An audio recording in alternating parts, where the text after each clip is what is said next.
Of course, no challenge is as urgent as climate change.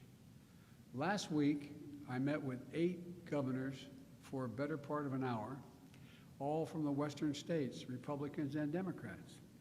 They're facing extreme heat, record drought, and a fire season that threatens to be much longer, more dangerous, and more destructive than ever. Last year, for example, more than 10 million acres burned in the West. 10 million acres, not counting the lives lost and homes lost. More land that exists in my home state of Delaware and my neighboring state of Maryland combined. So if a fire swept through and took out every single thing in the state of Delaware and Maryland. The drought conditions this year are twice as bad. You've seen the pictures. Reservoirs that are 40 feet down, 50 feet down. The extreme weather isn't just in the West. In Illinois, farmers downstate are dealing with more frequent droughts. And 2 weeks ago, just south of here, you just had a nearly unprecedented tornado.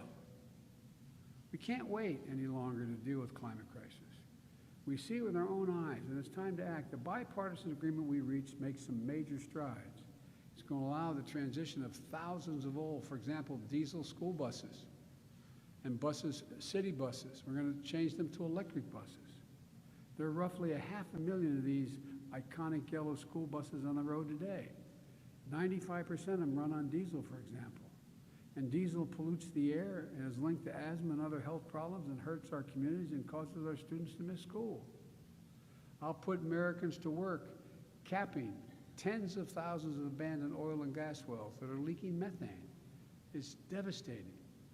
And the wages to cap these wells are the same wages that it took to dig the wells, making people be able to earn a prevailing wage to do it. There's thousands of them. But we need to go further. I want to provide tax cuts for businesses and consumers who invest in clean energy technologies like renewables, battery storage, next generation aviation fuels, electric vehicles. I want to set a clean electric standard that moves us to a fully clean and reliable grid. These steps are going to create good-paying union jobs and spur demand for domestic manufacturing, accelerating clean energy and clean cars, growing our capacity to build those technologies on factory floors with union workers here in the United States. And we create a new generation of jobs in clean energy manufacturing. I also want to enlist a new generation of climate conservation and resilience workers. Like FDR did when the American Work Plan for preserving our landscape with the Civilian Conservation Corps. It's a similar thing. We can put Americans to work strengthening public lands and waters and making our communities, rural and urban, more resilient against extreme weather. And we can take on the long overdue work of advancing environmental justice by addressing pollution.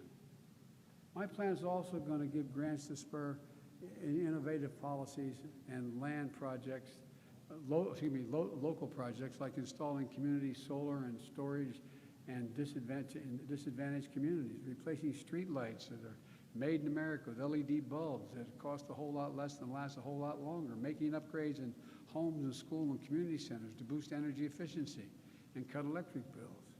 Folks, I've laid a lot of plans here, but that's because it's time we have to think bigger, we have to act bolder, and we have to build back better.